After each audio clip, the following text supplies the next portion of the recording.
Yes, sir. First off, what was the basis for the relief here? Have you reached any conclusion in your investigation?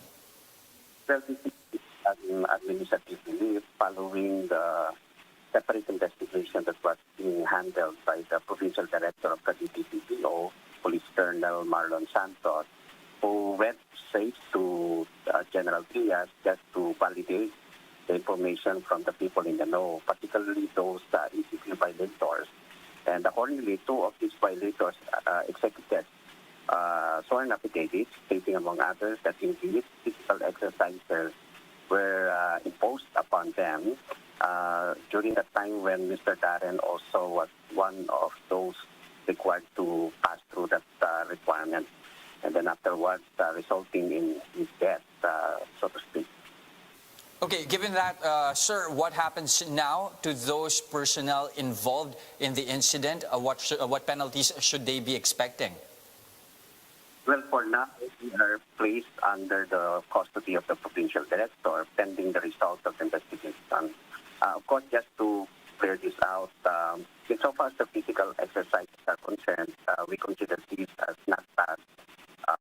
We just have to strike the balance insofar as what particular or who actually among those physical violators have been required to undergo this kind of requirement from the police officers themselves. There were two police officers actually who were relieved from their post because they were found to be involved in the imposition of the physical exercises. They didn't actually know that Mr. Darren Peña Redondo was afflicted with medical problems at times, but having had to require those people to take some physical exercises may not be considered as bad on itself. Okay, now, but this is not the first time that we've heard of such stories. I mean, this has been reported in the past. It's just that this one is so far one of the most, at least one of the widely covered cases. How do we ensure that this won't happen again, sir? Well, just have to require our police officers to just be professional.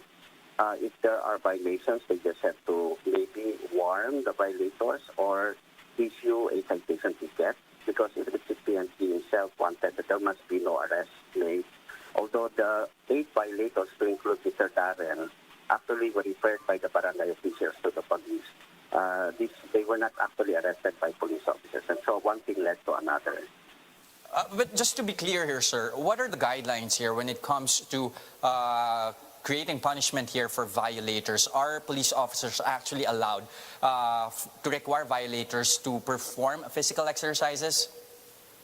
Well, everything must be based on the ordinances that are being imposed in each of the local government units, because it is the LGUs that are responsible for the issuance of the ordinances, and these are just being enforced by our police officers.